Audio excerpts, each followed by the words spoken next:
48 ಗಂಟೆಗೆ air defence finish. 2 ದಿನಕ್ಕೆ ಆಕಾಶದ ಮೇಲೆ ಕಂಟ್ರೋಲ್. ರಷ್ಯಾ 3 ವರ್ಷಗಳಿಂದ ಮಾಡದ್ದನ್ನ ಇಸ್ರೇಲ್ 2 ದಿನಗಳಲ್ಲಿ ಮಾಡಿದ ಹೇಗೆ? ನಮಸ್ಕಾರ ಸ್ನೇಹಿತರೆ. ಇರಾನ್ ಮೇಲೆ ದಾಳಿ ಶುರು ಮಾಡಿದ 2 ದಿನಕ್ಕೆ ಇರಾನ್ ಆಕಾಶ ನಮ್ಮ ಕೈಯಲ್ಲಿದೆ ಅಂತ ಇಸ್ರೇಲ್ ಅನೌನ್ಸ್ ಮಾಡ್ತು. ಇರಾನ್ ರಾಜಧಾನಿ ತೆಹರಾನ್ ಮೇಲೆ ಇಸ್ರೇಲಿ ಫೈಟರ್ ಜೆಟ್ಸ್ ಲೀಲಾಜಾಲವಾಗಿ ಹಾರಾಡ್ತಿವೆ. ಆ ಬೃಹತ್ ರಾಷ್ಟ್ರದ ಒಳಗೆ ಬೇಕಾದ ಕಡೆ ಏರ್ ಸ್ಟ್ರೈಕ್ ಮಾಡೋ ಸಾಮರ್ಥ್ಯವನ್ನ 48 ಗಂಟೆಯಲ್ಲೇ ಗಳಿಸ್ಕೊಂಡಿದ್ದಾರೆ. ಇರಾನ್ ಆಕಾಶವನ್ನ ಇಸ್ರೇಲ್ ಕಂಟ್ರೋಲ್ ಮಾಡ್ತಾ ಇದೆ. ಈ ಕ್ಷಣಕ್ಕೆ ಮಿಡಲ್ ಈಸ್ಟ್ ನಲ್ಲೇ ಅತ್ಯಂತ ಅಡ್ವಾನ್ಸ್ಡ್ ಏರ್ ಡಿಫೆನ್ಸ್ ಕಾವಲು, ಜಗತ್ತನ್ನೇ ಡಾಮಿನೇಟ್ ಮಾಡೋ ಡ್ರೋನ್ಗಳು, ದಶಕಗಳ ಕಾಲ ಹಣ ಸುರಿದು ಕಟ್ಟಿರೋ ಮಿಸೈಲ್ ಪಡೆ ಎಲ್ಲವೂ ಇಸ್ರೇಲ್ನ ರಣಾರ್ಭಟದ ಮುಂದೆ ಧ್ವಂಸ ಆಗಿವೆ. ಅತ್ತ ಜಗತ್ತಿನ ಮಿಲಿಟರಿ ಸೂಪರ್ ಪವರ್ ರಷ್ಯಾಗೆ ಆ ದೇಶ ಕಂಡಿರುವ ಅತ್ಯಂತ ಪವರ್ಫುಲ್ ಅಧ್ಯಕ್ಷರಲ್ಲಿ ಒಬ್ಬರಾದ ಪುಟಿನ್ ಅಧಿಕಾರದಲ್ಲಿರುವಾಗಲೇ ಯುಕ್ರೇನ್ ಅನ್ನ 3 ವರ್ಷ ಆದರೂ ಕೂಡ ಮಂಡಿಯೂರಿಸೋಕೆ ಆಗ್ತಾ ಇಲ್ಲ. ಇವಾಗಲೂ ಯುಕ್ರೇನ್ ಆಗಾಗ ರಷ್ಯಾಗೆ ಹೊಡಿತಾನೆ ಇದೆ. ಅಂಥದ್ರಲ್ಲಿ ಪುಟ್ಟ ಇಸ್ರೇಲ್ 2 ದಿನಕ್ಕೆ ಒಂದು ದೇಶದ ಏರ್ ಸ್ಪೇಸ್ ನ ಕಂಟ್ರೋಲ್ ತಗೊಂಡಿರೋದು ಹೇಗೆ? ಇರಾನ್ ನಲ್ಲಿ ಮುಖ್ಯ ವ್ಯಕ್ತಿಗಳು, ಮುಖ್ಯ ಅಣುವಿಜ್ಞಾನಿಗಳು, ಮುಖ್ಯ ಸೇನಾ ಸ್ಥಾವರಗಳು, ಅಣು ಸ್ಥಾವರಗಳು ಎಲ್ಲವನ್ನ ಹೊಡೆದು ಹಾಕಿರೋದು. ಸೇಮ್ ಟೈಮ್ ತನ್ನಲ್ಲಿ ಒಂದಷ್ಟು ಸಣ್ಣ ಪುಟ್ಟ ಡ್ಯಾಮೇಜ್ ಆಗಿದ್ರು ಕೂಡ ಮುಖ್ಯ ವ್ಯಕ್ತಿಗಳನ್ನ ಯಾರನ್ನೂ ಕಳ್ಕೊಳ್ಳದೆ, ಸೇನಾಧಿಕಾರಿಗಳನ್ನ ಯಾರನ್ನೂ ಕಳ್ಕೊಳ್ಳದೆ, ಅಣು ಸ್ಥಾವರಗಳು ಅಥವಾ ಸೇನಾ ನೆಲೆಗಳನ್ನ ಯಾವುದನ್ನೂ ಕಳ್ಕೊಳ್ಳದೆ ಇದನ್ನ ಸಾಧಿಸಿರೋದು ಹೇಗೆ? ಇಸ್ರೇಲ್ ಇದನ್ನ ಹೇಗೆ ಅಚೀವ್ ಮಾಡ್ತು? ಈ ಮಟ್ಟಕ್ಕೆ ಡಾಮಿನೇಟ್ ಮಾಡ್ತಿರೋದಕ್ಕೆ ಏನು ಕಾರಣ? 2 ದಿನಕ್ಕೆ ಏರ್ ಡಾಮಿನೆನ್ಸ್. ಸ್ನೇಹಿತರೆ, ಇಸ್ರೇಲ್ ಹಾಗೂ ಇರಾನ್ ಮಧ್ಯೆ 2000 ಕಿಲೋಮೀಟರ್ ಅಂತರ ಇದೆ. ಅಷ್ಟು ದೂರದಲ್ಲಿದೆ ಇರಾನ್. ಮಧ್ಯದಲ್ಲಿ 2 ದೇಶಗಳು ಬರ್ತವೆ. ಇರಾಕ್, ಜೋರ್ಡಾನ್, ಸಿರಿಯಾದಂತಹ ರಾಷ್ಟ್ರಗಳು ಬರ್ತವೆ. ಇಸ್ರೇಲ್ ಶಕ್ತಿಯ ಪರಿಚಯ ಇಲ್ಲದೆ ಇರೋರಿಗೆ ಈ ವಿಚಾರ ಹೇಳಿದ್ರೆ ಇಸ್ರೇಲ್ ಲಾಂಗ್ ರೇಂಜ್ ಆಯುಧ ಬಳಸಿ ಇರಾನ್ ಮೇಲೆ ದಾಳಿ ಮಾಡಿರ್ಬೋದು ಅಂತ ಅನ್ಕೋಬಹುದು. ಲಾಂಗ್ ರೇಂಜ್ ಮಿಸೈಲ್ಗಳು ಕಾಸ್ಟ್ಲಿ. ಅದಕ್ಕೆ ಇಸ್ರೇಲ್ ಏನ್ ಮಾಡ್ತು ಗೊತ್ತಾ? 2 ದಿನಕ್ಕೆ ಇರಾನ್ ಏರ್ ಡಿಫೆನ್ಸ್ ನಾಶ ಮಾಡಿ ಇರಾನ್ ಮೇಲೆ ಯುದ್ಧ ವಿಮಾನಗಳನ್ನ ಆರಾಮಾಗಿ ಹಾರಿಸ್ತಾ, ಸ್ಫೋಟಕಗಳನ್ನ ಸುರಿಸ್ತಾ ಹಾರಿಸ್ತಾ ಇದೆ ವಿಮಾನಗಳನ್ನ. ಜೂನ್ 12ನೇ ತಾರೀಕು ದಾಳಿ ಶುರು ಮಾಡಿದ್ರು. ಜೂನ್ 14ನೇ ತಾರೀಕು ರಾಜಧಾನಿ ತೆಹರಾನ್ ಹಾಗೂ ಪಶ್ಚಿಮ ಇರಾನ್ ವಾಯು ಪ್ರದೇಶದ ಮೇಲೆ ಕಂಟ್ರೋಲ್ ಸಾಧಿಸಿದೀವಿ ಅಂತ ಅನೌನ್ಸ್ ಮಾಡಿದ್ರು. ಮಾರನೇ ದಿನ ಕಂಪ್ಲೀಟ್ ಇರಾನ್ ಏರ್ ಸ್ಪೇಸ್ ನಮ್ಮ ಕಂಟ್ರೋಲ್ನಲ್ಲಿದೆ ಅಂತ ಇಸ್ರೇಲ್ ಪ್ರೈಮ್ ಮಿನಿಸ್ಟರ್ ನೆತನ್ಯಾಹು ಘೋಷಿಸಿದ್ರು. ಅದರ ಬೆನ್ನಲ್ಲೇ ಅಮೆರಿಕ ಅಧ್ಯಕ್ಷ ಡೊನಾಲ್ಡ್ ಟ್ರಂಪ್ ಕೂಡ ಇರಾನ್ ವಾಯು ಪ್ರದೇಶ ನಮ್ಮ ಕಂಟ್ರೋಲ್ನಲ್ಲಿದೆ ಅಂತ ಹೇಳಿದ್ದಾರೆ. ಹಾಗಿದ್ರೆ ಇಲ್ಲಿ ಇಸ್ರೇಲ್ ಮಾಡಿದ್ದಾದ್ರೂ ಏನು? ಪಕ್ಕಾ ಪ್ಲಾನಿಂಗ್ ಮತ್ತು ಎಕ್ಸಿಕ್ಯೂಷನ್. ಸ್ನೇಹಿತರೆ, ಒಂದ್ ಕಡೆ ಜಗತ್ತಿನ ಅತ್ಯಂತ ದೊಡ್ಡ ವಾಯುಸೇನೆಗಳ ಪೈಕಿ ಒಂದಾದ ರಷ್ಯನ್ ವಾಯುಸೇನೆ ಯುಕ್ರೇನ್ ಮೇಲೆ ಡಾಮಿನೇಟ್ ಮಾಡೋಕ್ಕಾಗ್ತಾ ಇಲ್ಲ. 2022 ಫೆಬ್ರವರಿಯಲ್ಲಿ ಶುರುವಾಗಿ ಈಗ ಆಮೆಗತಿಯ ಹಾಗೂ ದುಬಾರಿ ಟ್ರೆಂಚ್ ಯುದ್ಧವಾಗಿ ಬದಲಾಗಿದೆ. ಇದು ಗಡಿಯಲ್ಲಿ ಗುಂಡಿ ತೆಗೆದು ಬಂದೂಕ್ ಹಿಡ್ಕೊಂಡು ಎದರ ಬದರ ಫೈಟ್ ಮಾಡ್ತಿದ್ದಾರೆ. ಆದರೆ ಇಸ್ರೇಲ್ ಹಿಡಿದಿದ್ದು ಕಂಪ್ಲೀಟ್ ಡಿಫ್ರೆಂಟ್ ದಾರಿಯನ್ನ. ಆಪರೇಷನ್ ಸಿಂಧೂರ್ನಲ್ಲಿ ಭಾರತ ಏನು ಝಲಕ್ ತೋರಿಸ್ತೋ ಪಾಕಿಸ್ತಾನಕ್ಕೆ, 1 ಗಂಟೆಗಳ ಒಳಗೆ ಪಾಕಿಸ್ತಾನವನ್ನ ಮಂಡಿಯೂರೋ ರೀತಿ ಹೇಗೆ ಮಾಡ್ತೋ, ಇಸ್ರೇಲ್ ಕೂಡ ಅದನ್ನೇ ಮಾಡಿದೆ. ಇರಾನ್ಗೆ ಇನ್ನೂ ದೊಡ್ಡ ಸ್ಕೇಲ್ನಲ್ಲಿ ಮಾಡಿದೆ. ನಮಗೆ ಏನು ಮಾಡಬಲ್ಲಿವಿ ನೋಡಿ ಅಂತ ಪಾಕಿಸ್ತಾನಕ್ಕೆ ತೋರಿಸೋ ಉದ್ದೇಶ ಇತ್ತು. ಪೂರ್ತಿ ಅವರನ್ನು ನಾಶ ಮಾಡೋ ಉದ್ದೇಶ ಇರಲಿಲ್ಲ. ಏರ್ ಬೇಸ್ಗಳನ್ನು, ಮಿಲಿಟರಿ ನೆಲೆಗಳನ್ನು 11-13 ನಾವು ಹೊಡೆದ್ವಲ್ಲ, ಪೂರ್ತಿ ಅದನ್ನು ನಾಶ ಮಾಡೋ ಉದ್ದೇಶ ಇರಲಿಲ್ಲ. ಅಲ್ಲಿವರೆಗೂ ಮಿಸೈಲ್ ಬರುತ್ತೆ ಅಂತ ಹೇಳಿ ಗುಂಡಿ ಮಾಡಿ ಒಂದಷ್ಟು ಡ್ಯಾಮೇಜ್ ಮಾಡಿ ತೋರಿಸೋದಾಗಿತ್ತು. ನಾವು ಅಷ್ಟು ಮಾತ್ರ ಮಾಡಿ ಸುಮ್ಮನಾದ್ವಿ. ಆದರೆ ಇಲ್ಲಿ ಇಸ್ರೇಲ್ ಪೂರ್ಣ ಪ್ರಮಾಣದ ಯುದ್ಧವನ್ನ ಮಾಡ್ತಾ ಇದೆ. ಇರಾನ್ ಅನ್ನ ಕಂಪ್ಲೀಟ್ಲಿ ಮಲಗಿಸಿಬಿಡೋ ಉದ್ದೇಶವನ್ನ ಹೊಂದಿದೆ. ಹಾಗಾಗಿ ಅದನ್ನೇ ಫುಲ್ ಸ್ಕೇಲ್ನಲ್ಲಿ ನಾವೇನ್ ಮಾಡಿದ್ವಿ ಅದನ್ನ ಫುಲ್ ಸ್ಕೇಲ್ನಲ್ಲಿ ಇರಾನ್ ಮಾಡ್ತಾ ಇದೆ. ಒಂದು ದೇಶ ತನ್ನ ಮಿಲಿಟರಿ ಉದ್ದೇಶ ಕಂಪ್ಲೀಟ್ ಮಾಡಬೇಕು ಅಂದ್ರೆ ಮೊದಲು ಗಾಳಿಯಲ್ಲಿ ಆಧಿಪತ್ಯ ಸಾಧಿಸಬೇಕು, ಏರ್ ಡಾಮಿನೆನ್ಸ್ ಅನ್ನ ಅಚೀವ್ ಮಾಡಬೇಕು. ಈಗಿನ ಕಾಲದಲ್ಲಿ ಏರ್ ಸುಪೀರಿಯಾರಿಟಿ ಇಸ್ರೇಲ್ ಅದನ್ನ ಮಾಡಿ ತೋರಿಸಿದೆ. ಇಸ್ರೇಲ್ ವಾಯುಸೇನೆ ಚಿಕ್ಕದು, ಆದರೆ ಚಾಣಾಕ್ಷ ವಾಯುಸೇನೆ. ಅದರಲ್ಲಿ ಇಂಟೆಲಿಜೆನ್ಸ್ ಹಾಗೂ ಸೈಬರ್ ಸಾಮರ್ಥ್ಯಗಳು ಇಂಟಿಗ್ರೇಟ್ ಆಗಿವೆ.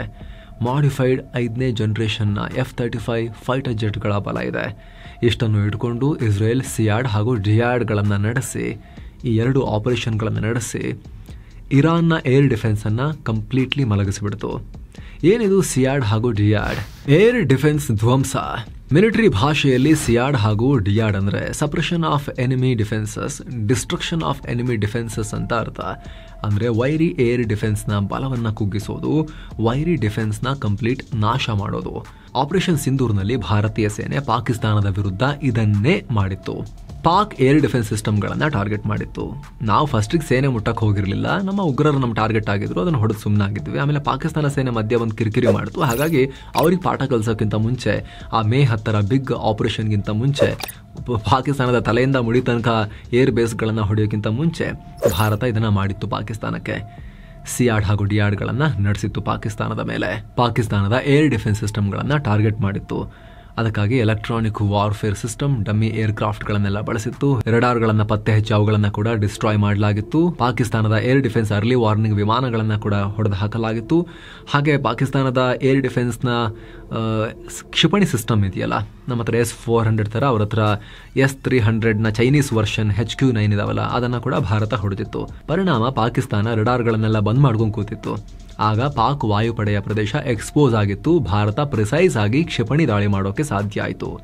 ಇಸ್ರೇಲ್ ತನ್ನ ಆಪರೇಷನ್ ರೈಸಿಂಗ್ ಲಯನ್ನಲ್ಲಿ ಇದನ್ನು ನೆಕ್ಸ್ಟ್ ಲೆವೆಲ್ಗೆ ತಗೊಂಡು ಹೋಗಿದೆ. ಪೂರ್ಣ ಪ್ರಮಾಣದ ಯುದ್ಧ ಅಲ್ವಾ, ಸಿಯಾಡ್ ಹಾಗೂ ಡಿಯಾಡ್ ಆಪರೇಷನ್ಗಳನ್ನು ಜೋರಾಗಿ ಮಾಡಿದೆ. ಇರಾನ್ನ ಏರ್ ಡಿಫೆನ್ಸ್ ಸಿಸ್ಟಮ್ಗಳನ್ನು ಕಂಪ್ಲೀಟ್ ನಾಶ ಮಾಡಿದೆ. ಇದಕ್ಕಾಗಿ ಕಷ್ಟ ಆದರೂ ಕೂಡ ಆರಂಭದಲ್ಲೇ ಹೈ ರಿಸ್ಕ್ ಮಿಷನ್ಗಳಿಗೆ ಕೈ ಹಾಕಿದ್ರು. ಅದನ್ನು ನೋಡೋಕ್ಕಿಂತ ಮುಂಚೆ ಸ್ನೇಹಿತರೆ, ಈ ರೀತಿ ಯುದ್ಧದ ವಾತಾವರಣ ಇದ್ದಾಗ ನಮಗೆ, ಅದರಲ್ಲೂ ಕೂಡ ವಿದೇಶಗಳಲ್ಲಿರೋ NRI ಕುಟುಂಬಗಳಿಗೆ, ಅದರಲ್ಲೂ ಕೂಡ ಗಲ್ಫ್ ಭಾಗದಲ್ಲಿರೋ NRI ಕುಟುಂಬಗಳಿಗೆ, ಅಲ್ಲಿರೋ ಭಾರತೀಯರಿಗೆ ಚಿಂತೆ ಕಾಡೋಕೆ ಶುರುವಾಗುತ್ತೆ. ನಮ್ಮ ಕುಟುಂಬದ ಭವಿಷ್ಯ ಏನು ಅನ್ನೋ ಆತಂಕ ಕೂಡ ಮೂಡುತ್ತೆ. ಹೀಗಾಗಿ ಸ್ವಲ್ಪ ಟರ್ಮ್ ಇನ್ಶೂರೆನ್ಸ್ ಬಗ್ಗೆ ತಿಳ್ಕೊಳ್ಳೋದು ಇಂಪಾರ್ಟೆಂಟ್. ನಿಮಗೆ ಗೊತ್ತಿರ್ಬೋದು, ಟರ್ಮ್ ಇನ್ಶೂರೆನ್ಸ್ ಅಂದರೆ ಕಮ್ಮಿ ಪ್ರೀಮಿಯಂನಲ್ಲಿ ಹೆಚ್ಚಿನ ಸಮ್ ಅಶ್ಯೂರ್ಡ್ ಕೊಟ್ಟು ಕುಟುಂಬಕ್ಕೆ ಆಧಾರವಾಗೋ ಫಿನಾನ್ಷಿಯಲ್ ಪ್ಲಾನ್. ಅನಿರೀಕ್ಷಿತ ಘಟನೆಗಳಾಗಿ ವಿದೇಶಗಳಲ್ಲಿರೋ NRIಗಳಿಗೆ ಏನಾದರೂ ಆದರೆ, ಅನಿರೀಕ್ಷಿತ ಘಟನೆಗಳಿಂದ ಅವರೇನಾದರೂ ಕೂಡ ಇಲ್ಲ ಅಂತಾದರೆ, ಪ್ರಾಣ ಕಳ್ಕೊಂಡ್ರೆ, ಭಾರತದಲ್ಲಿರೋ ಅವರ ಕುಟುಂಬಗಳಿಗೆ ಆರ್ಥಿಕವಾಗಿ ಈ ಟರ್ಮ್ ಇನ್ಶೂರೆನ್ಸ್ ರಕ್ಷಣೆ ಕೊಡುತ್ತೆ. ಲಂಸಮ್ ಆಗಿ ಕೋಟಿಗಟ್ಟೆಲ್ಲ ದುಡ್ಡು ಫ್ಯಾಮಿಲಿಗೆ ಹೋಗೋ ರೀತಿ ಮಾಡ್ಬೋದು. ಅಂತಹ ದುರದೃಷ್ಟಕರ ಘಟನೆಗಳು ಆದರೆ, ಆಗಬಾರ್ದು ಯಾರಿಗೂ, ಆದರೆ ಫ್ಯಾಮಿಲಿ ಸೇಫ್ ಆಗಿರುತ್ತೆ ಅನ್ನೋ ಕಾರಣಕ್ಕೋಸ್ಕರ ಆರ್ಥಿಕವಾಗಿ ಭಾರತದಲ್ಲಿ NRIಗಳಿಗೆ ಗ್ಲೋಬಲ್ ಕವರೇಜ್ ಕೊಡೋ ಟರ್ಮ್ ಪ್ಲಾನ್ ಸಿಗ್ತವೆ.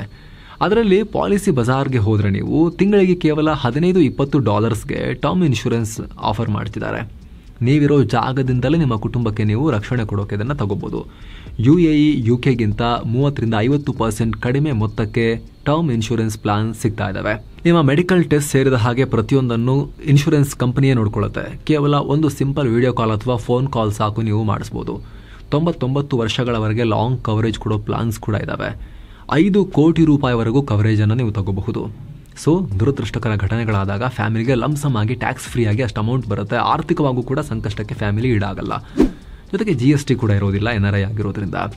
ಇಷ್ಟೆಲ್ಲ ಬೆನಿಫಿಟ್ಸ್ ಇರೋದ್ರಿಂದಲೇ ಪಾಲಿಸಿ ಬಜಾರ್ನಲ್ಲಿ ಟರ್ಮ್ ಪ್ಲಾನ್ ತಗೊಳ್ತಾ ಇರೋ NRIಗಳ ಸಂಖ್ಯೆ 130% ಜಂಪ್ ಆಗಿದೆ. ನಿಮಗೂ ಕೂಡ ಆ ರೀತಿ ಆಸಕ್ತಿ ಇದ್ದರೆ, ನಿಮ್ಮ ಫ್ಯಾಮಿಲಿಯ ಆರ್ಥಿಕ ಭದ್ರತೆಯನ್ನು ಪ್ರೊಟೆಕ್ಟ್ ಮಾಡ್ಕೊಳ್ಳೋಕೆ ನೀವು NRI ಆಗಿದ್ರೆ, ಡಿಸ್ಕ್ರಿಪ್ಷನ್ ಮತ್ತು ಪಿನ್ ಮಾಡಿರೋ ಕಾಮೆಂಟ್ನಲ್ಲಿ NRI ಟರ್ಮ್ ಇನ್ಶೂರೆನ್ಸ್ ಪ್ಲಾನ್ಗಳ ಲಿಂಕನ್ನು ಕೊಟ್ಟಿರ್ತೀವಿ. ಕ್ಲಿಕ್ ಮಾಡೋ ಮೂಲಕ ನೀವು ಭಾರತದ ಟಾಪ್ ಕಂಪನಿಗಳ ಪ್ಲಾನ್ಗಳನ್ನು ಕಂಪೇರ್ ಮಾಡ್ಬೋದು. 50ಕ್ಕೂ ಅಧಿಕ ಭಾರತದ ಟಾಪ್ ಇನ್ಶೂರೆನ್ಸ್ ಕಂಪನಿಗಳ ಪ್ಲಾನ್ಗಳನ್ನು ಕಂಪೇರ್ ಮಾಡ್ಬೋದು. ನಿಮಗೆ ಬೇಕಾದ ಆ್ಯಡ್ ಆನ್ ಫೀಚರ್ಗಳನ್ನು ಆ್ಯಡ್ ಮಾಡ್ಕೋಬೋದು, ಕಸ್ಟಮೈಸ್ ಮಾಡ್ಕೋಬೋದು ಪಾಲಿಸಿಗಳನ್ನು. ಜೊತೆಗೆ ಸ್ನೇಹಿತರೆ, ನಿಮ್ಮ ಏಜ್ ಏನು, ನಿಮ್ಮ ಏಜ್ಗೆ ಏನು ಪ್ರೀಮಿಯಂ ಬರುತ್ತೆ, 1 ಕೋಟಿ ಕವರೇಜಾ, 2 ಕೋಟಿ ಕವರೇಜಾ, ಅದಕ್ಕೆ ಪ್ರೀಮಿಯಂ ಏನು ಬರುತ್ತೆ ಎಲ್ಲ ಚೆಕ್ ಮಾಡಿ ನೀವು ಅಪ್ಲೈ ಮಾಡ್ಬೋದು. ಡಿಸ್ಕ್ರಿಪ್ಷನಲ್ಲಿ ಪಿನ್ ಮಾಡಿರೋ ಕಾಮೆಂಟಲ್ಲಿ ಲಿಂಕ್ ಇದೆ. ಆಸಕ್ತ NRIಗಳು ಈಗಲೇ ಚೆಕ್ ಮಾಡಿ. ಬನ್ನಿ ಈಗ ವರದಿಯಲ್ಲಿ ಮುಂದುವರಿಯೋಣ. ಏರ್ ಡಿಫೆನ್ಸ್ ಎದುರು ಹೋರಾಟ, ಇರಾನ್ ಒಳಗೆ ಡ್ರೋನ್ ಬೇಸ್. ಖುದ್ದು Israeli chief of general staff lieutenant general Eyal Zamir, Israel air force ಪೈಲಟ್ಗಳು ಭಾರಿ ರಿಸ್ಕ್ ತಗೊಂಡು ಹಾರಾಟ ನಡೆಸ್ತಾ ಇದ್ದಾರೆ. ಇಸ್ರೇಲ್ನಿಂದ 100 ಕಿಲೋಮೀಟರ್ ದೂರ ಹೋಗಿ 100 ಟಾರ್ಗೆಟ್ಗಳನ್ನು ಸ್ಟ್ರೈಕ್ ಮಾಡ್ತಿದ್ದಾರೆ ಅಂತ ಹೇಳಿದ್ರು. ರಿಸ್ಕ್ ಯಾಕಂದ್ರೆ ಈ ಪೈಲಟ್ಗಳು ಟಾರ್ಗೆಟ್ ಮಾಡಿದ್ದು ಇರಾನ್ ಏರ್ ಡಿಫೆನ್ಸ್ ಸಿಸ್ಟಮ್ಗಳನ್ನು. ರಷ್ಯಾ ನಿರ್ಮಿತ S-300, S-200 ಸೇರಿ ಸಾಕಷ್ಟು ಸ್ವದೇಶಿ ಏರ್ ಡಿಫೆನ್ಸ್ ಸಿಸ್ಟಮ್ ಅನ್ನು ಕೂಡ ಇರಾನ್ ಯೋಜನೆ ಮಾಡಿಕೊಂಡಿತ್ತು. ಸ್ವಲ್ಪ ಯಾಮರಿದ್ರು, ಅವುಗಳ ಮಿಸೈಲ್ ದಾಳಿಗೆ ಇಸ್ರೇಲಿ ಪೈಲಟ್ಗಳು ಮತ್ತು ವಿಮಾನ ಎಲ್ಲ ಬಲಿಯಾಗೋ ಚಾನ್ಸಸ್ ಇತ್ತು. ದಾಳಿಗೆ ಸ್ಟೆಲ್ತ್ ಫೀಚರ್ ಇರೋ F-35 ಫೈಟರ್ ಜೆಟ್ಗಳನ್ನು ಯೂಸ್ ಮಾಡಿದ್ರೂ ಕೂಡ ರಿಸ್ಕ್ ಇದ್ದೇ ಇರುತ್ತೆ. ಜೊತೆಗೆ ಇಸ್ರೇಲಿ ಪೈಲಟ್ಗಳು ಮೊದಲು ಸಿರಿಯಾ ಏರ್ ಡಿಫೆನ್ಸ್ ಅನ್ನು ಕೂಡ ಹೊಡಿಬೇಕಾಗಿತ್ತು. ಆಗಷ್ಟೇ ಸಿರಿಯನ್ ಏರ್ ಸ್ಪೇಸ್ ಬಳಸಿ ಇರಾನ್ ಟಾರ್ಗೆಟ್ ಮಾಡೋ ಅವಕಾಶವನ್ನು ಕ್ರಿಯೇಟ್ ಮಾಡ್ಕೋಬೋದಾಗಿತ್ತು. ಸೊ ಡಬಲ್ ರಿಸ್ಕ್ ತಗೊಂಡು ಮೊದಲಿಗೆ ಇಸ್ರೇಲ್ ಈ 2 ರಾಷ್ಟ್ರಗಳ ಏರ್ ಡಿಫೆನ್ಸ್ ಅನ್ನು ಫಸ್ಟ್ ಟಾರ್ಗೆಟ್ ಮಾಡ್ತು. ನಂತರ ಇರಾನ್ ಒಳ ಹೋಗಿ ಅಲ್ಲಿನ ನ್ಯೂಕ್ಲಿಯರ್ ಎನ್ರಿಚ್ಮೆಂಟ್ ಫೆಸಿಲಿಟಿಗಳ ಏರ್ ಡಿಫೆನ್ಸ್, ರಾಜಧಾನಿ ತೆಹರಾನ್ ಸೇರಿ ಸ್ಟ್ರಾಟಜಿಕ್ ಸ್ಥಳಗಳಲ್ಲಿ ಏರ್ ಡಿಫೆನ್ಸ್ ಸಿಸ್ಟಮ್ಗಳನ್ನೆಲ್ಲ ಹುಡುಕಿ ಹೊಡೆದು ಹಾಕ್ತು. ಇದಿಷ್ಟು F-35ಗಳ ಕೆಲಸ ಆಯಿತು. ಜೊತೆಗೆ ಇಂಟೆಲಿಜೆನ್ಸ್ ಸಪೋರ್ಟ್ ಅಂತ ಗುಪ್ತಚರ ಸಂಸ್ಥೆ ಮೊಸಾದ್ ಇರಾನ್ ಒಳಗೆ ಬಂದು ಡ್ರೋನ್ ಲಾಂಚ್ ಪ್ಯಾಡ್ ಅನ್ನು ಸಿದ್ಧಗೊಳಿಸಿದ ರಿಪೋರ್ಟ್ಸ್ ಇವೆ. ಇರಾನ್ ಒಳಗಡೆ ಇಸ್ರೇಲ್ನ Mossad drone launch pad, drone base ನಿರ್ಮಾಣ ಮಾಡಿತ್ತು. ಇದು ಕೇವಲ ರಿಪೋರ್ಟ್ಸ್ ಅಲ್ಲ, ಖುದ್ದು ಇರಾನ್ ಹೇಳ್ಕೊಂಡಿದೆ ಇದನ್ನ ನಾವು ಪತ್ತೆ ಹಚ್ಚಿದೀವಿ, ಒಂದಷ್ಟು ಸೀಸ್ ಮಾಡಿದೀವಿ ಅಂತ. ಆಪರೇಷನ್ ಆಲ್ಮೋಸ್ಟ್ ಮುಗಿದ ಮೇಲೆ. ಸೊ ಇರಾನ್ ಏರ್ ಡಿಫೆನ್ಸ್ ಹೊಡೆಯೋದ್ರಲ್ಲಿ ಈ ಡ್ರೋನ್ ಬೇಸ್ ಪಾತ್ರ ಕೂಡ ತುಂಬಾ ಇಂಪಾರ್ಟೆಂಟ್ ಇದೆ. ಇನ್ನು F-35 ಫೈಟರ್ ಜೆಟ್ಗಳ ಬೆನ್ನಲ್ಲೇ ಹಳೆಯ ಸ್ಟೆಲ್ತ್ ಟೆಕ್ನಾಲಜಿ ಇಲ್ಲದ OG ಫೈಟರ್ ಜೆಟ್ಗಳು ಕೂಡ ಕಣಕ್ಕಿಳಿದ್ವು. ಕ್ಲಿಯರ್ ಆಯ್ತಲ್ಲ, ಶತ್ರು ಆಕಾಶ ಕ್ಲಿಯರ್ ಆದ್ಮೇಲೆ ಇನ್ನೇನು F-35 F-16ಗಳು ಕೂಡ ಏರ್ ಡಿಫೆನ್ಸೇ ಇಲ್ಲದ ಇರಾನ್ ವಾಯು ಪ್ರದೇಶದಲ್ಲಿ ಸ್ವಚ್ಛಂದವಾಗಿ ಹಾರಾಡ್ತಾ ಸ್ಫೋಟಕವನ್ನು ಸುರಿತಾ ಇದ್ದಾವೆ. ಈ ಫೈಟರ್ ಜೆಟ್ಗಳಿಗೆ GDAM ಅಥವಾ ಜಾಯಿಂಟ್ ಡೈರೆಕ್ಟ್ ಅಟ್ಯಾಕ್ ಮ್ಯುನಿಷನ್ಗಳನ್ನು ಇಂಟಿಗ್ರೇಟ್ ಮಾಡಲಾಗಿದೆ. ಹೇಗೆ ಅಂದರೆ GPS ಗೈಡೆನ್ಸ್ ಇಲ್ಲದೆ ಹೋದ್ರೂ ಕೂಡ ಸ್ಫೋಟಕಗಳಿಗೂ ನಿಖರವಾಗಿ ಗೈಡೆನ್ಸ್ ಕೊಟ್ಟು ದಾಳಿ ಮಾಡಬಹುದು. ವೈರಿ ಏರ್ ಸ್ಪೇಸ್ನಲ್ಲಿ ದಾಳಿ ನಡೆಸುವ ಅವಕಾಶ ಸಿಕ್ಕಾಗ ಈ ರೀತಿ ಅನ್ಗೈಡೆಡ್ ಆಯುಧಗಳನ್ನು ಕೂಡ ನಿಖರವಾಗಿ ದಾಳಿಗೆ ಯೂಸ್ ಮಾಡ್ಕೋಬಹುದು. ಇದರ ಜೊತೆಗೆ F-15 F-16ಗಳಲ್ಲಿ ಸ್ಪೈಸ್ ಅನ್ನೋ ಗೈಡೆಡ್ ಸ್ಫೋಟಕಗಳನ್ನು ಕೂಡ ಬಳಸಲಾಗಿತ್ತು. ನಿಮ್ಗೆ ಗೊತ್ತಿರಬಹುದು, ಈ ಸ್ಪೈಸ್ ಸ್ಫೋಟಕಗಳು ನಮ್ಮ ಹತ್ರ ಕೂಡ ಇದಾವೆ. ನಾವು ಕೂಡ ಪಾಕ್ ಮೇಲೆ ಇದನ್ನ ಬಳಸಿದ್ದೀವಿ. ಇವು ಇಸ್ರೇಲ್ ಹತ್ರ ಯಥೇಚ್ಛವಾಗಿದೆ, ಅಷ್ಟೇ ಡೆಡ್ಲಿ ಕೂಡ. ಇವು ಒಂದು ಸಲ ಏರ್ ಸ್ಪೇಸ್ ಮೇಲೆ ಆಧಿಪತ್ಯ ಸಾಧಿಸಿದ ಮೇಲೆ ಈ ರೀತಿ ಕಮ್ಮಿ ಬೆಲೆಯ ಆಯುಧಗಳನ್ನು ಬಳಸಿ ಇರಾನ್ನ ನ್ಯೂಕ್ಲಿಯರ್ ಎನ್ರಿಚ್ಮೆಂಟ್ ಫೆಸಿಲಿಟಿಗಳನ್ನು ಪುಡಿಗಟ್ಟೋಕೆ ಕೆಲಸ ಮಾಡ್ತು ಇಸ್ರೇಲ್. ಇದರ ಜೊತೆಗೆ ಇಸ್ರೇಲ್ ಆಪರೇಷನ್ ರೈಸಿಂಗ್ ಲಯನ್ ಶುರು ಮಾಡಿದ ಟೈಮಿಂಗ್ ಸರಿಯಾಗಿದೆ. ರಷ್ಯಾ ಯುಕ್ರೇನ್ ವಿಚಾರದಲ್ಲಿ ರಷ್ಯಾ ದಾಳಿ ಮಾಡೋ ಮುನ್ಸೂಚನೆ ಯುಕ್ರೇನ್ಗೆ ಮೊದಲೇ ಸಿಕ್ಕಿತ್ತು. ಹಾಗಾಗಿ ಏರ್ ಡಿಫೆನ್ಸ್ ಸಿಸ್ಟಮ್ ಅನ್ನ ಸಜ್ಜು ಮಾಡ್ಕೊಳ್ಳೋಕೆ ಸಾಕಷ್ಟು ಟೈಮ್ ಸಿಕ್ತು. ಆದರೆ ಈ ಟೈಮ್ನಲ್ಲಿ ಇಸ್ರೇಲ್ ದಾಳಿ ಮಾಡೋ ಯಾವುದೇ ಸುಳಿವಿರಲಿಲ್ಲ. ಇನ್ಫ್ಯಾಕ್ಟ್ ಜೂನ್ 15ಕ್ಕೆ ಅಮೆರಿಕ ಇರಾನ್ ಮಾತುಕತೆ ಆಗಬೇಕಾಗಿತ್ತು. ಆದರೆ 2 ದಿನ ಮುಂಚೆನೆ ಯುದ್ಧ ಶುರುವಾಯಿತು. ಇರಾನ್ಗೆ ಟೈಮೇ ಕೊಡಲಿಲ್ಲ. ಇರಾನ್ ಬಳಿ ಸಶಕ್ತ ಏರ್ ಡಿಫೆನ್ಸ್ ಇಲ್ಲ. ಹೆಸರಿಗೆ ರಷ್ಯಾದ S-300 ಸಿಸ್ಟಮ್ಗಳಿದ್ದಾವೆ, ಆದರೆ ಅವುಗಳಲ್ಲಿ ಬಳಕೆ ಆಗ್ತಿರೋದು ಚೈನೀಸ್ ಬ್ಯಾಟರೀಸ್. ಮಿಸೈಲ್ಗಳೆಲ್ಲ ಇರಾನ್ ಸ್ವದೇಶಿ ನಿರ್ಮಿತ. ಅವೆಲ್ಲ ಸಮರ್ಪಕವಾಗಿ ಇಂಟಿಗ್ರೇಟ್ ಆಗಿರಲಿಲ್ಲ. ಇರಾನ್ ತನ್ನ ವಾಯು ಪ್ರದೇಶವನ್ನು ಡಿಫೆಂಡ್ ಮಾಡ್ಕೊಳ್ಳೋದಕ್ಕೆ ಖರ್ಚು ಮಾಡಿರೋದಕ್ಕಿಂತ ಮಿಸೈಲ್ ಸಾಮರ್ಥ್ಯ ಜಾಸ್ತಿ ಮಾಡ್ಕೊಳ್ಳೋದು, ಪ್ರಾಕ್ಸಿಗಳನ್ನು ಸಾಕೋದು ಉಗ್ರರನ್ನು ಅದಕ್ಕೆ ಇನ್ವೆಸ್ಟ್ ಮಾಡಿದೆ. ಪ್ರಾಕ್ಸಿಗಳೇ ಇರಾನ್ನ ಡಿಟರೆನ್ಸ್ ಫೋರ್ಸ್ ಆಗಿದ್ರು. ಅದರಲ್ಲೂ ಇಸ್ರೇಲ್ ವಿರುದ್ಧ ಲೆಬನಾನ್ನ ಹೆಜ್ಬುಲ್ಲಾಗಳೇ ಪ್ರೈಮರಿ ಡಿಟರೆನ್ಸ್ ಆಗಿದ್ರು. ಇರಾನ್ ವಿರುದ್ಧ ಇಸ್ರೇಲ್ ಸಂಘರ್ಷಕ್ಕೆ ಬಂದರೆ ಪಕ್ಕದಲ್ಲೇ ಇದ್ದ ಹೆಜ್ಬುಲ್ಲಾಗಳ ಮೂಲಕ, ಹಮಸ್ಗಳ ಮೂಲಕ ದಾಳಿ ಮಾಡಿಸ್ತಾ ಇದ್ರೆ ಇಸ್ರೇಲ್ಗೆ ರೇಸ್ ಓಡೋಕ್ಕಿಂತ ಮುಂಚೆ ಕಾಲಿಗೆ ಕೊಕ್ಕೆ ಹಾಕ್ದಂಗಾಗತ್ತೆ ಅನ್ನೋ ಲೆಕ್ಕಾಚಾರ ಇರಾನ್ ಇಟ್ಕೊಂಡಿತ್ತು. ಆದರೆ ಇರಾನ್ ಮೇಲೆ ಯುದ್ಧ ಮಾಡೋಕ್ಕಿಂತ ಮುಂಚೆ ಇಸ್ರೇಲ್ ಕಳೆದ 2 ವರ್ಷಗಳಲ್ಲಿ ಹೆಜ್ಬುಲ್ಲಾಗಳನ್ನು, ಹಮಸ್ಗಳನ್ನು ಒಂದು ಹಂತಕ್ಕೆ ಪೂರ್ತಿ ಮಟ್ಟ ಹಾಕಿ ಆಗಿದೆ, ಸರ್ವನಾಶ ಮಾಡಿ ಆಗಿದೆ. ಉಳಿದವರು ಸ್ವಲ್ಪ ಉಳ್ಕೊಂಡಿದ್ದಾರಷ್ಟೇ, ಬಹುತೇಕ ನಾಶ ಮಾಡಿ ಆಗಿದೆ. ಅದೆಲ್ಲ ಮಾಡಿದ್ಮೇಲೆ, ಇರಾನ್ನೊಂದಿಗಿನ ಅವರ ಸಂಪರ್ಕವನ್ನು ಕಟ್ ಮಾಡಿದ್ಮೇಲೆ, ಸಿರಿಯಾದಲ್ಲೂ ಕೂಡ ರಷ್ಯಾ ಪರ ಇರೋ ಆಡಳಿತ ಹೋಗಿ ಅಮೆರಿಕ ಪರ ಇರೋ ಆಡಳಿತ ಬಂದ ಮೇಲೆ ಈಗ ಇರಾನ್ ಮೇಲೆ ನುಗ್ಗಿದ್ದಾರೆ ಇಸ್ರೇಲ್ನವರು. ಜೊತೆಗೆ ಏರ್ ಸ್ಟ್ರೈಕ್ ನಡೀತಿರೋ ಟೈಮ್ನಲ್ಲಿ ಇಸ್ರೇಲಿ ಇಂಟೆಲಿಜೆನ್ಸ್ನವರು ಗ್ರೌಂಡ್ನಲ್ಲೂ ಕೂಡ ಆಪರೇಷನ್ ಮಾಡಿ ಇರಾನ್ ರೆವಲ್ಯೂಷನರಿ ಗಾರ್ಡ್ ನಾಯಕರುಗಳನ್ನು ಒಬ್ಬೊಬ್ಬರನ್ನಾಗಿ ಹುಡುಕಿ ಹತ್ಯೆ ಮಾಡಿದ್ರು. ಆದರೆ ಯುದ್ಧದಲ್ಲಿ ಆಫೆನ್ಸಿವ್ ಮಾತ್ರ ಸ್ಟ್ರಾಂಗ್ ಇದ್ರೆ ಈ ರೀತಿ ಡಾಮಿನೇಟ್ ಮಾಡೋಕ್ಕಾಗೋದಿಲ್ಲ. ಡಿಫೆನ್ಸಿವ್ ಕೂಡ ಅಷ್ಟೇ ಸ್ಟ್ರಾಂಗ್ ಇರಬೇಕಾಗತ್ತೆ. ಈ ಬಾರಿ ಇರಾನ್ ಮಿಸೈಲ್ಗಳು ಇಸ್ರೇಲ್ ರಾಜಧಾನಿ ಟೆಲ್ ಅವೀವ್ವರೆಗೂ ತಲುಪಿವೆ. ಹಾಗಿದ್ರೆ ಇಸ್ರೇಲ್ ಏರ್ ಡಿಫೆನ್ಸ್ ಹೆಂಗ್ ಕೆಲಸ ಮಾಡಿದೆ? ಗಾಳಿಯಲ್ಲಿ ಕಬ್ಬಿಣದ ಕೋಟೆ. ಇಸ್ರೇಲಿ ಏರ್ ಡಿಫೆನ್ಸ್ ಜಗತ್ತಲ್ಲೇ ಅತ್ಯಂತ ಅಡ್ವಾನ್ಸ್ಡ್ ಹಾಗೂ ಪವರ್ಫುಲ್ ಏರ್ ಡಿಫೆನ್ಸ್ ಸಿಸ್ಟಮ್ಗಳಲ್ಲಿ ಒಂದು. ಕಡಿಮೆ ಭೂಪ್ರದೇಶ ಇರುವ ಅಡ್ವಾಂಟೇಜ್ ಜೊತೆಗೆ ಹಲವು ಹಂತಗಳ ಏರ್ ಡಿಫೆನ್ಸ್ ಸಿಸ್ಟಮ್ಗಳು ಇಸ್ರೇಲ್ ಕಾವಲಿಗೆ ನಿಂತಿವೆ. ಶಾರ್ಟ್ ರೇಂಜ್ ರಾಕೆಟ್ಗಳಿಗೆ ಐರನ್ ಡೋಮ್ ಇದೆ. ಈ ಕದನದಲ್ಲಿ ನೆರೆಯ ಪ್ರಾಕ್ಸಿಗಳ ಕಾಟ ಜಾಸ್ತಿ ಇಲ್ಲದೆ ಇರೋದ್ರಿಂದ ಐರನ್ ಡೋಮ್ಗೆ ಅಷ್ಟಾಗಿ ಕೆಲಸ ಇಲ್ಲ. ಅದು ಬಿಟ್ರೆ ಆರೋ 2 ಹಾಗೂ ಆರೋ 3 ಸಿಸ್ಟಮ್ಗಳನ್ನ, ಲಾಂಗ್ ರೇಂಜ್ ಮಿಸೈಲ್ಗಳನ್ನ ಹೊಡೆದುರುಳಿಸೋಕೆ ಯೂಸ್ ಮಾಡುತ್ತೆ ಇಸ್ರೇಲ್. ಇರಾನ್ ಈ ಬಾರಿ 100 ಸಂಖ್ಯೆಯಲ್ಲಿ ಹಾರಿಸಿರುವುದರಿಂದ ಹೆಚ್ಚಿನವುಗಳನ್ನು ಹೊಡೆದಿದೆ. ಕೆಲವೊಂದು ಇಸ್ರೇಲ್ ಒಳಗೂ ಕೂಡ ಬಂದು ಬಿದ್ದಿವೆ. ಆದರೆ ಇಸ್ರೇಲ್ನ ಯಾವುದೇ ಪ್ರಮುಖ ಆಸ್ತಿಯನ್ನು ಹೊಡೆಯುವಲ್ಲಿ ಇರಾನ್ ಇದುವರೆಗೂ ಸಫಲವಾಗಿಲ್ಲ. ಇಸ್ರೇಲ್ ಹತ್ರ ಇಸ್ರೇಲ್ನ ರಫಾಯಲ್ ಏರೋಸ್ಪೇಸ್ ಹಾಗೂ ಅಮೆರಿಕದ ರೇಥಿಯಾನ್ ಸಹಯೋಗದಲ್ಲಿ ನಿರ್ಮಾಣವಾಗಿರೋ David sling air defence system ಕೂಡ ಇದೆ. ಅದನ್ನ ಕೂಡ ಯೂಸ್ ಮಾಡಿದ್ದಾರೆ. ಅಮೆರಿಕದ ಥಾಡ್ ಸಿಸ್ಟಮ್ ಕೂಡ ಇರಾನಿ ಮಿಸೈಲ್ಗಳನ್ನು ನ್ಯೂಟ್ರಲೈಸ್ ಮಾಡೋಕೆ ಯೂಸ್ ಆಗಿದೆ. ಇದರ ಜೊತೆಗೆ ಇಸ್ರೇಲಿ ಫೈಟರ್ ಜೆಟ್ಗಳು, ಹೆಲಿಕಾಪ್ಟರ್ಗಳು ಆನ್ ಏರ್ನಲ್ಲೂ ಕೂಡ ಇದ್ದು, ಆಕಾಶದಲ್ಲೂ ಕೂಡ ಇದು ಇರಾನ್ ಡ್ರೋನ್ಗಳನ್ನು ಇಂಟರ್ಸೆಪ್ಟ್ ಮಾಡ್ತಿವೆ. ಜೊತೆಗೆ ಜೋರ್ಡಾನ್ ಏರ್ ಫೋರ್ಸ್ ಕೂಡ ತನ್ನ ಏರ್ ಸ್ಪೇಸ್ನಲ್ಲಿ ಸಾಕಷ್ಟು ಇರಾನಿ ಮಿಸೈಲ್ಗಳನ್ನು ಹೊಡೆದು ಹಾಕಿ ಇಸ್ರೇಲ್ಗೆ ಸಪೋರ್ಟ್ ಕೊಟ್ಟಿದೆ. ಜೊತೆಗೆ ಇದೇ ಮೊದಲ ಬಾರಿಗೆ ಇಸ್ರೇಲ್ ತನ್ನ ಹೊಸ ಬಾರಕ್ ಮ್ಯಾಗೈನ್ ಏರ್ ಡಿಫೆನ್ಸ್ ಸಿಸ್ಟಮ್ ಅನ್ನ ಕೂಡ ನಿಯೋಜನೆ ಮಾಡಿಕೊಂಡಿತ್ತು. ಲೈಟ್ನಿಂಗ್ ಶೀಲ್ಡ್ ಅಥವಾ ಮಿಂಚಿನ ವೇಗದಲ್ಲಿ ಕೆಲಸ ಮಾಡೋ ಶೀಲ್ಡ್ ಅಥವಾ ಮಿಂಚನ್ನೇ ತಡೆಯೋ ಶೀಲ್ಡ್ ಅಂತ ಗುರುತಿಸಿಕೊಳ್ತಾ ಇರೋ ಈ ಏರ್ ಡಿಫೆನ್ಸ್ ಸಿಸ್ಟಮ್ನ ನೇವಿಯಲ್ಲಿ ಬಳಸಲಾಗಿದೆ. ಇವು ಕೂಡ ಇರಾನ್ ಡ್ರೋನ್ಗಳನ್ನು ಹೊಡೆಯುವಲ್ಲಿ ಯೂಸ್ ಆಗಿವೆ. ಈ ಮೂಲಕ ಆಪರೇಷನ್ ಸಿಂಧೂರ ಆಗಿರಬಹುದು. ಈಗ ಇಸ್ರೇಲ್ ಇರಾನ್ ಮೇಲೆ ಮಾಡ್ತಿರೋ ದಾಳಿಯಲ್ಲೂ ಕೂಡ ಒಂದು ವಿಚಾರ ಸ್ಪಷ್ಟ. Air defence is the new king. ಹೊಸ ರಾಜ ಇದು. ಸುಪ್ರೀಂ ಪವರ್ ಯಾವುದು ಅಂದರೆ ಈಗ ಏರ್ ಡಿಫೆನ್ಸೇ. ಅದರಲ್ಲಿ 2 ರೀತಿಯ ಆಯಾಮ. ಒಂದು, ಶತ್ರು ನಿಮ್ಮ ಮೇಲೆ ದಾಳಿ ಮಾಡೋಕ್ಕಾಗಬಾರದು, ಅವ್ರು ಮಾಡಿದನ್ನೆಲ್ಲ ತಡೆಯೋ ಸಾಮರ್ಥ್ಯ ಇರಬೇಕು, ಅಂತಹ ಬಲಿಷ್ಠ ಏರ್ ಡಿಫೆನ್ಸ್. ಮತ್ತೊಂದು, ಶತ್ರು ಏರ್ ಡಿಫೆನ್ಸನ್ನು ನಾಶ ಮಾಡೋಕ್ಕೆ ಸಾಮರ್ಥ್ಯ ನಿಮಗಿರಬೇಕು. ಅಷ್ಟಿದ್ರೆ ಸಾಕು, ನೀವು ಗೆದ್ದ ಹಾಗೇನೆ ಯುದ್ಧದಲ್ಲಿ ಅನ್ನೋದನ್ನ ಇದೆರಡೂ ಕೂಡ ಸಾಬೀತು ಮಾಡಿ ತೋರಿಸಿದಾವೆ. ಶತ್ರು ಎಷ್ಟೇ ಕ್ಷಿಪಣಿ ಡ್ರೋನ್ಗಳನ್ನು ಹಾರಿಸಿದ್ರು ಕೂಡ ನಿಮ್ಮ ಪ್ರಮುಖ ನೆಲೆಗಳಿಗೆ, ಪ್ರಮುಖ ವ್ಯಕ್ತಿಗಳಿಗೆ, ಪ್ರಮುಖ ಸೇನಾ ನೆಲೆಗಳಿಗೆ, ರಾಜಕೀಯ ನೆಲೆಗಳಿಗೆ, ದೇಶದ ಪ್ರಮುಖ ಆಸ್ತಿಗಳಿಗೆ ಏನು ದೊಡ್ಡ ಪ್ರಮಾಣದ ಡ್ಯಾಮೇಜ್ ಆಗಿಲ್ಲ, ದೊಡ್ಡ ಪ್ರಮಾಣದ ಸಾವು ಆಗದಿರಂಗೆ ನೀವು ನೋಡ್ಕೊಂಡ್ರಿ. ಒಂದಷ್ಟು ಮಿಸೈಲ್ ಬಂದು ಬೀಳುತ್ತೆ, ಬಟ್ ದೊಡ್ಡ ಪ್ರಮಾಣದ ಏನು ಡ್ಯಾಮೇಜ್ ಆಗದಿರಂಗೆ ನೀವು ನೋಡ್ಕೊಂಡ್ರಿ ಅಂತ ಹೇಳಿದ್ರೆ, ಸೇಮ್ ಟೈಮ್ ನೀವು ಶತ್ರು ನೆಲದಲ್ಲಿ ಅವರ ಏರ್ ಡಿಫೆನ್ಸನ್ನು ನಾಶ ಮಾಡಿದ್ರಿ, ಕೆಲಸ ಮಾಡ್ದಿರಂಗೆ ಮಾಡಿದ್ರಿ.